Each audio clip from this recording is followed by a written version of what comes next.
handal. Yang ya kalau dilihat dari data ini adalah kedua jungler yang memiliki GPM Your team tertinggi is banning. 11-12 nih. Benar. Selama penyelenggaraan M3 berlangsung ya. Dari Albert maupun dari Kairi. Ya bahkan mereka juga sempat berfoto untuk bertukar baju kalau nggak salah ya. Jersey, ya nggak sih? Iya. Sempat bertemu juga ini kedua jungler. Your team is Bentar. banning. Ini Lunox di ban, apakah akan ada Rafaela juga yang diamankan? Tapi jujur ya, aku nggak tahu kenapa melihat Chow dari Onyx Filipina atau bahkan pemain Filipina itu emang dia merupakan hero wajib, emang. Tapi aku nggak tahu kenapa ini Baloyski atau yang dulu dikenal dengan nickname Grid itu benar-benar bisa bahkan membawa Chow-nya untuk sebagai roamer. Wow. Dan itu aku nggak tahu kenapa ya, invade-nya lumayan mengerikan. Walaupun sekarang Chow udah sedikit di nerf. Dari segi Jut Kunedunya harus kena ke arah hero dulu, baru Hero, dia ya. ngereset Shunpo-nya. Shunpo-nya. Yes, jadi di level 1 dia tidak akan sebegitu agresifnya. Cuma ya emang untuk dari segi jangkauan stun-nya lebih besar lagi. Dan ini dia pertanyaannya, apakah Your nggak team Rafaela is ternyata Farsha untuk high ground defender. Yes, High Ground Defender ini juga RRQ ngeban karena Natalia mungkin mensignalkan dua hero tentunya yang tipis. Mungkin 1 MM tentunya untuk Bang Sin. Kemungkinan besar Clean masih terbuka dan Onyx PH udah ngeban ke arah Lunox dan juga Aldous. Untuk tentunya memberi ruang bebas ke arah Uranus dan Lilia menjadi pilihannya. Ini Bang Sin seolah tidak diberikan untuk bermain seperti hero-hero fighter atau bahkan DPS melee dikarenakan ada Lilia. Jadi mau nggak mau harus bermain hero range yang cukup jauh. Entah itu Clean atau Brody menurutku lumayan bisa dioptimalkan untuk saat ini. Finn juga bisa go dengan Ruby sebagai roamer. Dan ini pertanyaannya adalah apa yang akan dimainkan oleh Clay ketika Lunox-nya juga sudah di-ban. Luoyi dan Clean. Oke, menarik banget mengingat Luoyi juga sangat amat mampu untuk melakukan teleportation dengan diversion pintu kemana saja. Nanti kita akan melihat pergerakan ganking kah akan dimainkan oleh teman-teman dari RRQ Hoshi dengan backstep movement. Tapi ternyata Matilda selaku roamer penutup dari teman-teman Onyx PH ketika nanti mungkin teman-teman dari Onyx PH ingin melakukan serangan dengan guided wing. Yes, ini bener banget. Kalau ngeliat dari komposisi RRQ, ini crowd controlnya mereka banyak. Mudah-mudahan di Land of Dawn mereka bisa yang namanya mengontrol pertandingan, mengontrol setup team fight dan menyamakan kedudukan 1-1. Sementara kalau ngeliat dari Onyx PH, ini mereka sebenarnya mainnya diving. Ada Chow, ada Matilda, ada Link dan juga Uranus. Cuman Lilianya doang yang bermain teritorial, bermain dengan teritorial dengan backline. Yes, tapi inilah dia game kedua dari Best of 5 series. Indonesia pasti tentunya masih mampu dan bisa untuk menyamakan kedudukan menjadi 1-1. Mengingat balik lagi akan ada 5 game yang kita mainkan untuk match upper bracket kali ini. RRQ Hoshi yang kehilangan game pertama. It's okay. Reset, spam hashtag Indopride sekarang juga tentunya. Tetap dukung tim Indonesia sampai nantinya menjadi juara di gelaran M3 World Championship kali ini. Langsung menuju ke game yang kedua. Yes, game yang kedua. Mari kita bersama-sama berdoa satu sama. Samakan kedudukan dan kembalikan keadaan. Indonesia harus tetap bisa semangat. Dan bahkan kita lihat juga dari heart rate yang sesuai dengan prediksi dari KB ya. Di arah tengah tapi tampaknya tetap memakai assassin, tidak memakai tank. Yes. Dan ini bakal berbahaya banget karena lihat Kairinya udah mulai di-engage di awal game. But it's okay. Hanya memberikan poking damage saja. Dan bahkan di arah bottom lane-nya Bang Sin. Ini Marky benar-benar mengoutplay pergerakannya. Ini dia yang aku sempat bilang sama Bung Cornet ya. Ketika mage di gold lane, tugasnya adalah melakukan poking damage ke arah paksa ke arah marksman-nya biar dia recall. Dan dia mengeluarkan battle spell. Bang Sin 2 menit ke depan tidak akan ada flicker. Yes. Dan kita lihat juga ini benar-benar di semua lane di sampingnya atau di side-nya. Asli. Benar-benar diberikan pressure antara di gold lane dan juga di XP lane-nya, di kedua lane dan bahkan Finn-nya. Hati-hati, cukup terharas di sana. Mungkin damage-nya cukup besar juga. Puncture kedua, ketiga, dapatkan keempatnya Kairi. Hati-hati Finn, masih dekat betul. Blazer first blood yang didapatkan oleh seorang Kairi. Keempat pedang yang bahkan diamankan begitu saja. Tidak ada retribution dan bakal langsung seeker begitu saja.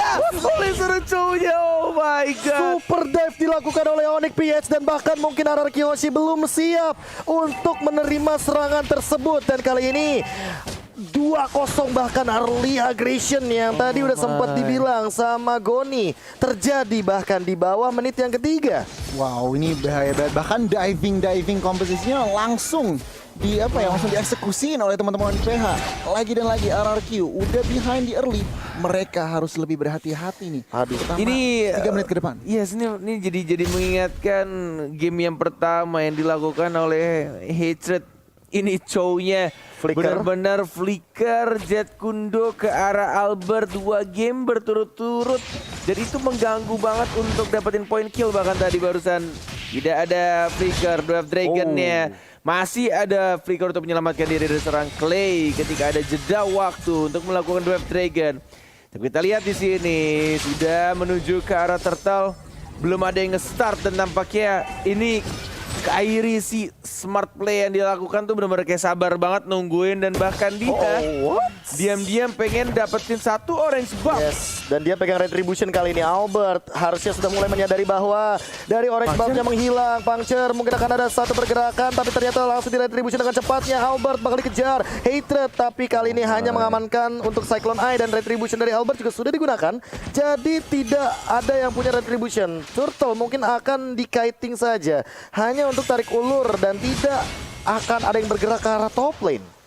Wow, ini benar-benar kedua assassin dari anak-anak kita juga Onyx PH mencari space yang harus dia lakukan. Dan bahkan tadi Kairi benar-benar berani banget walaupun agak beresiko dan berhasil untuk dapetin satu orange buff milik Albert. Dan bahkan ditarik begitu saja. Mencoba untuk di-start dari tim RRQ sudah ready untuk kedua retribution-nya.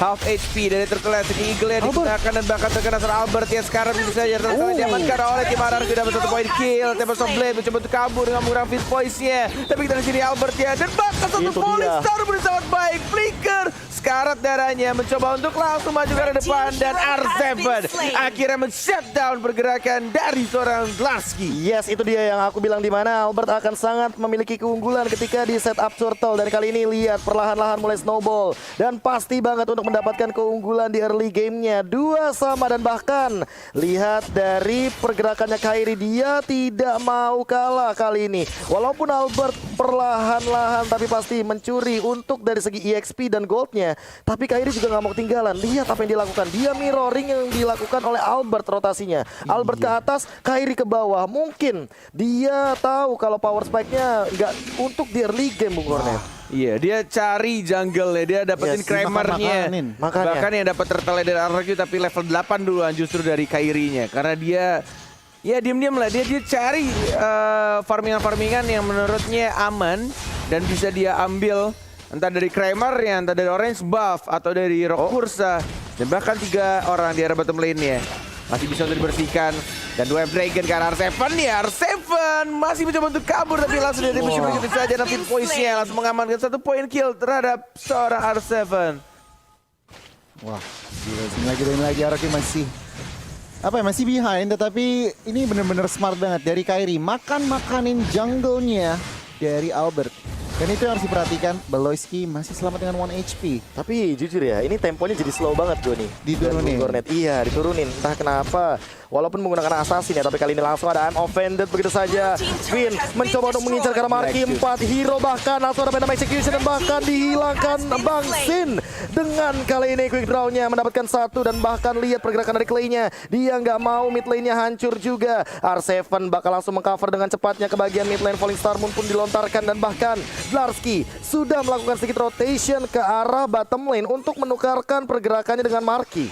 Yes, langsung ditarik begitu saja dan Dwarf Dragon nih cukup offside dan bahkan dari Hatred-nya masih ada flicker untuk cabut, mencoba untuk dikejar atau tidak. Masih bisa di cover oleh seorang Matilda dan sekarang malah Kairi-nya yang mencoba untuk men-setup Turtle dan langsung mengajar seorang Finn-nya. Vedette-nya masih ditahan, belum dikeluarkan. Vedette-nya dihindari dengan menggunakan Tempest of Blade. Kairi mencoba untuk masuk ke arah Turtle-nya dan langsung didistribusi begitu saja. Albert tidak berhasil untuk mendapatkan Turtle-nya. Albert-nya terjebak dan langsung di shutdown. Kehilangan Albert, kehilangan 1 orang dari tim RRQ. RRQ plus turtle-nya. Tapi langsung di-trade oleh seorang R7. 1 poin kill, mencoba untuk dapetin 2 poin kill. Bahkan R7 dapetin 2 poin kill. Flicker ke arah belakang, tidak boleh bernafsu dan langsung recall ke base-nya. Ini dia, Clay bahkan langsung mengcover dengan cepatnya agar R7 mampu untuk pulang ke rumah. Udah ada Dominance Ice juga sebagai salah satu deny untuk regen HP dari Blarski.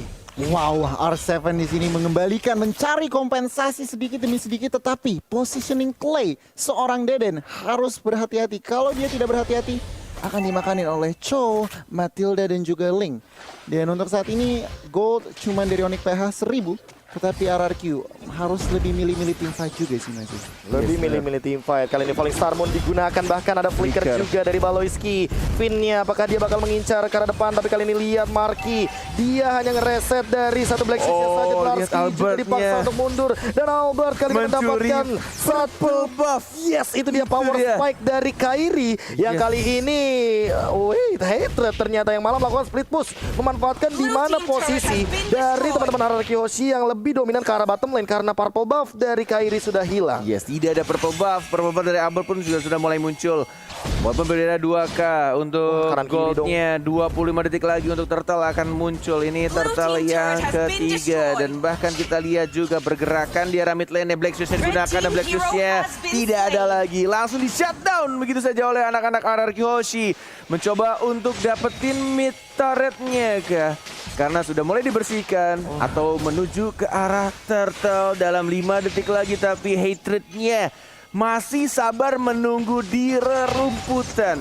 Tidak ada yang lewat begitu saja, dan kali ini apakah Bangsin bakal dikejar begitu saja. Flicker sudah digunakan, langsung Way of Dragon, dan bahkan Clay tidak mendapatkan ke arah Hatred. AOP dan terbakar di cover dengan cepatnya. Bangsin still alive, dan Albert akan fokus ke arah objektifnya. Walaupun kita bisa melihat di sini dari Onyx PS juga masih mencari kompensasi dengan melakukan split push Kairi. Oh my god, R7 Falling Star Moon kayaknya nggak bakal bisa di follow dengan cepat dan bakal back for safety. Albert pun udah punya Endless Battle sebagai salah satu item bonusnya ketika tadi Turtle sudah diamankan. Yes, ini benar-benar yang harus kita respect ya dari tim lawan, dari tim Onyx PH ketika Kairi sadar untuk Turtle sudah mulai dikuasain sama anak-anak RRQ. Dari kemungkinan yang bisa diambil adalah split push, dia langsung lompat Fitch push ke arah bawah.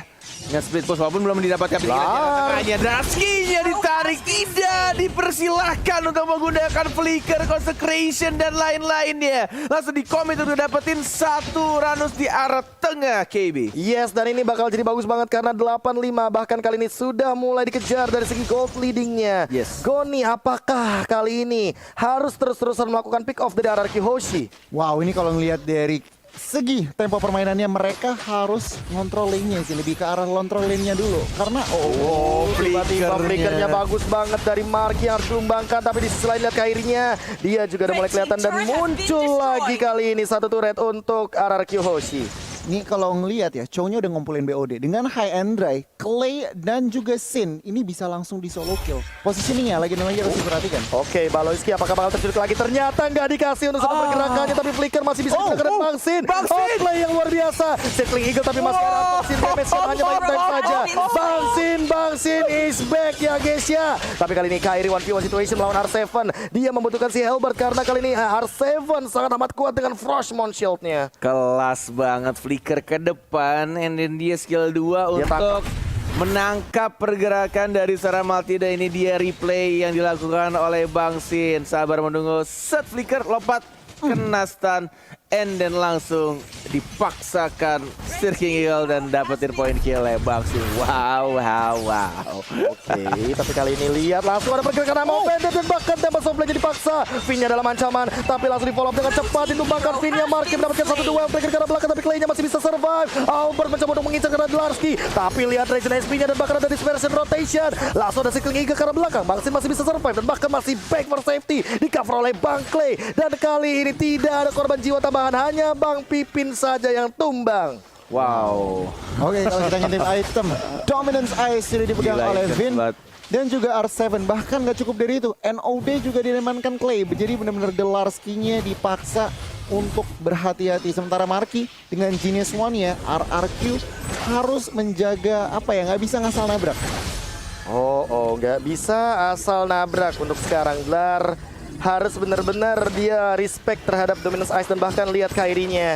Udah langsung loncat-loncatan dan perlahan-lahan kali ini harus reset dulu. Apakah bakal ada serangan dadakan dan bahkan ada konsil di arah depan. Baloyski dikejar. Kairi dia benar-benar memaksimalkan makro play-nya. Dan R7 dia mencoba untuk memporak-porandakan diri di depan. Larski juga dalam ancaman, tapi lihat ada diversion dilakukan kemana? Ke bagian mid lane saja. Yes, ke bagian belakang mereset menarik terlebih dahulu dari anak-anak RRQ. Tidak mau ngebuka untuk Lordnya karena kita lihat juga di arah top lane-nya antara Chow dengan R7 sudah mengeluarkan volley Sarmon yang kedua dan memaksakan Chow untuk kembali pulang. Sin atau Bang Sin kita lihat di sini sedang mencoba untuk mengharas. Finnya juga bersiap-siap dengan kombonya yang harusnya sudah mulai ada flicker, ada offended. Dan bahkan ini membuat dari kedua tim sudah mulai menjaga jaraknya. Tidak ada yang mau menyentuh atau fokus atau komit ke arah Lordnya karena mereka lebih memilih untuk mengamankan atau memanage lane-nya. Sama-sama pintar banget dari kedua tim ini untuk memanage lane-nya, tidak mau ke push. Benar-benar mau dirapihin dulu untuk pergerakan minions wave-nya. Baik dari arah tengah, atas maupun bawah. Dan ini formasi 1-3-1-nya sih ngeri banget loh. Nick PH itu seolah bisa melakukan speed push kemanapun mereka mau. Ada Link, ada Chow, jadi apalagi Chow-nya damage. Dan Finn, I'm offended-nya miss. Hampir mendapatkan Karabaloyski. Dan di sisi lain dari Kairinya akan 1v1 situation. Level 15 melawan level 13. Lihat R7-nya terpukul mundur, tapi masih punya Frostmourne Shield. Dan kayaknya bakal lebih memilih untuk kembali. Pecah juga ya? Pecah lama-lama, net beda 2 level soalnya. Pakai apa dia? Mungkin menggunakan pistol.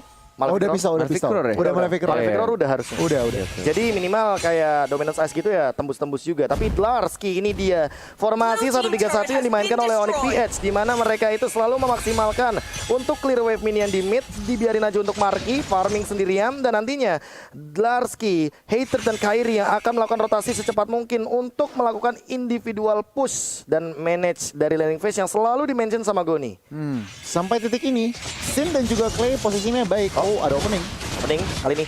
Baloyski masih bisa survive sepertinya, nggak bakal bisa dengan cepatnya ditumbangkan karena masih ada absorb damage. Dan Marky dia sudah mengetahui pergerakan dari Finn-nya, udah keluar dari unoffended-nya. Lihat Kairi juga udah mulai hadir. Bang Sin juga sudah mengetahui hal tersebut, langsung memberikan poking damage yang cukup tinggi. Ingat dari levelnya, Albert juga udah memiliki level 15. Dan untuk sekarang Kairi dan Albert hanya tarik ulur main di jungle masing-masing untuk mengamankan purple dan orange buff-nya agar mereka tidak fall off ketika team fight terjadi nanti. Yes. Ini benar-benar game yang cukup menarik dari kedua tim.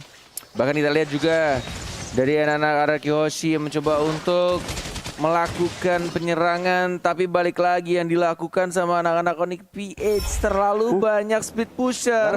Dan bahkan kita lihat Dlarski-nya sudah mulai ketahuan dan tidak mau commit dari anak-anak RRQ. Lebih baik untuk membersihkan minion saja di arah bottom lane-nya. Dlarski hanya menyentuh ke arah Lord, mau ngebait kah? Masih sangat tebal, cukup tebal, plus ada Matilda juga. Ini bener-bener pair banget sih. Tapi balik lagi ada R7 yang minimal bisa ngambil absorb damage-nya. Dan R7 ini kalau join team fight, dia yang harusnya paling diperhatikan karena dari R7-nya sendiri bisa untuk team fight jangka panjang. Oke. Serangan diversion, pintu kemana saja kali ini akan ada 4 heroes. Niki Piki, akankah Onyx PH terculik begitu saja? Dlarski lewat, Baloyski juga lewat kali ini. Lihat, belum ada pergerakan. Trigger disiplinnya juga benar-benar bagus banget dari teman-teman Onyx PH dan RRQ Hoshi. Langsung perlahan-lahan mainin rumput lagi. Clay udah mulai melihat ada purple buff yang mungkin sedang dihajar perlahan-lahan, tapi mid lane-nya juga harus dipertahankan. Yes, walaupun daerah turret tinggal sedikit dan daerah bottom lane-nya minion sudah mulai masuk ke arah turret ketiga.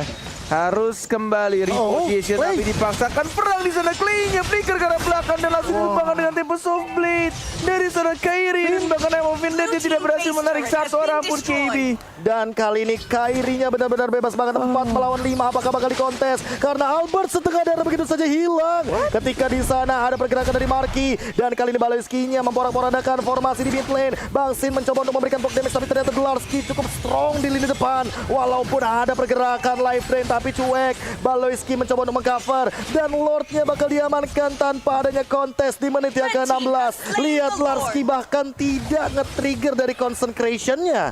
Yes, itu dia. Ketika satu orang sudah terculik dan ini dilakukan oleh anak-anak RRQ, ya sudah ikhlaskanlah untuk Lordnya. Yang penting bisa mempertahankan untuk next team fight-nya. Flicker sudah digunakan satu Falling Star Moon ke arah Baloyski, tapi lagi-lagi ini damage dari Lilianya sakit banget sih. Dia nge-backup untuk pergerakan dari seorang R7. Iya, ngomong-ngomongin soal Marky memang sakit banget karena apa, Genius One-nya udah jadi dan meskipun dari statistik nggak kelihatan impact-nya, tetapi itu yang bikin banyak RRQ nggak jadi komit gitu. Zoningan, apalagi udah Divine Blade. Wah, ini susah banget untuk masuk, terutama dari seorang Finn. Oke, Finn harus lebih berhati-hati. Tina Shield-nya udah ke-trigger dan bahkan ada satu Black Shoes sudah digunakan. Lordnya akan berlenggang leha di arah bottom lane. Kali ini bahkan Larski melakukan blocking minion dengan sangat amat percaya diri di depan sana. Albert juga harus lebih berhati-hati karena kali ini dia bakal coba untuk di-engage R7. Bakal ada 1v2 situation di arah top lane, tapi kali ini tidak akan kenapa-napa. Mid lane sudah dihancurkan, bottom juga sudah hilang. Kali ini bahkan Kairinya lebih memaksa untuk mendapatkan satu, tapi Finn flickernya tidak kena dan Falling Star Moon juga tidak ada target di arah belakang sana. R7 sendirian mencoba untuk kiting yang terjadi terkena efek slow juga. R7 belum mengeluarkan dari segi flick outnya, tapi kali ini Marky bakal ditumbangkan. Retribution. Kali ini Albert mendapatkan 1 poin killnya dan Onyx PH harus mundur perlahan-lahan. Ada diversion, apakah akan ada HBD? Surprise, Kairi bakal ditumbangkan tapi enggak. Tempest of Blade dan dia masih menggocek ke arah depan. Lihat Kairi, fast hang dan dia masih survive Bung Cornet. Gila. Ketika serangan kejutan pun belum bisa berhasil menumbangkan Kairi, dia langsung Tempest of Blade dapetin pedangnya Vince Poise, kabur ke tembok satu dan yang lainnya dan menuju langsung ke arah orange buff. Ini benar-benar definisi dari fast hand si bocah Kairi. Gokil, man. Dan bahkan kita lihat satu Ivan Pendant dan Larski-nya tidak bisa bertahan. Langsung ke arah 2, tapi masih ada flicker ke arah belakang juga dari Larski-nya. Mencoba untuk dapetin satu purple buff dari Albert yang mencoba untuk nge-trade dari seorang Harith-nya. Trade-nya ditendang itu saja ke arah R7. Tapi tampaknya di sini masih belum bisa untuk dapetin satu poin kill. Albert dapat satu poin kill justru ke arah seorang Marky. Tuan muda Albert mencoba untuk menculik satu demi satu dan Kairi. Dia masih mainin dari macro play-nya. Bahkan lihat dia menghadang di depan, recall back for safety. Karena dia tahu mungkin purple buff-nya sesaat lagi akan hilang. Karena yang dia pegang itu adalah purple buff dari RRQ Hoshi di bagian top jungle. Gila, permainan bus nih. Lihat yang dilakukan. Tidak ada flicker, sudah ada informasi dan langsung diajar begitu saja. Komit ke arah seorang Matildanya.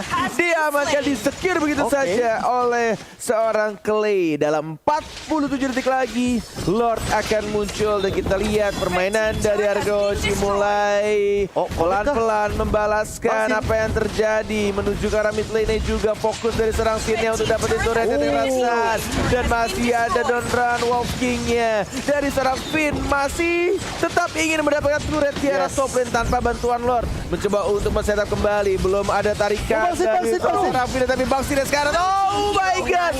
Langsung didapatkan itu saja immortality yang pecah juga dari seorang Finn-nya. Dan Sin 50 detik kematiannya KB. Yes, Larski masih mencoba untuk bertahan. Dikejar tentunya dengan Ionic Edge. Tapi kali ini Clay, dia menggunakan diversion untuk mundur ke arah belakang. Pintu kemana saja, 4 detik bahkan kali ini Lordnya sudah mulai terlihat. Albert harus lebih berhati-hati. Larski kali ini udah mulai muncul. Dealing damage per secondnya udah hilang. Bangsin untuk 25 detik ke depan. Dan Lord sudah up, Goni. Wow, ini harus diperhatikan. Jadi sayang banget, baru mau bilang kalau Zen itu positioningnya masih sangat on point, belum terpick off, tetapi sayangnya akhirnya Onyx PH mendapatkan celah untuk pick off seorang Sin lagi dan lagi. Onyx PH akan mendapatkan Lord 4 versus 5 situation. Oke, Larski sendirian di depan. Apakah bakal nge-trigger dari Clay-nya? Dia nggak mau kalau Clay-nya teleportation. 4 member dari Onyx PH malah fokus ke arah Lord dan tidak akan bisa dikontes kali ini untuk Lord yang kedua. Wow, tidak ada lagi pertahanan turret dari anak-anak RRQ Hoshi. Tapi mereka full member, 5-5-nya sudah kembali hidup. Albert mencoba untuk dapetin satu purple buff-nya yang mungkin akan didapatkan dengan mudah.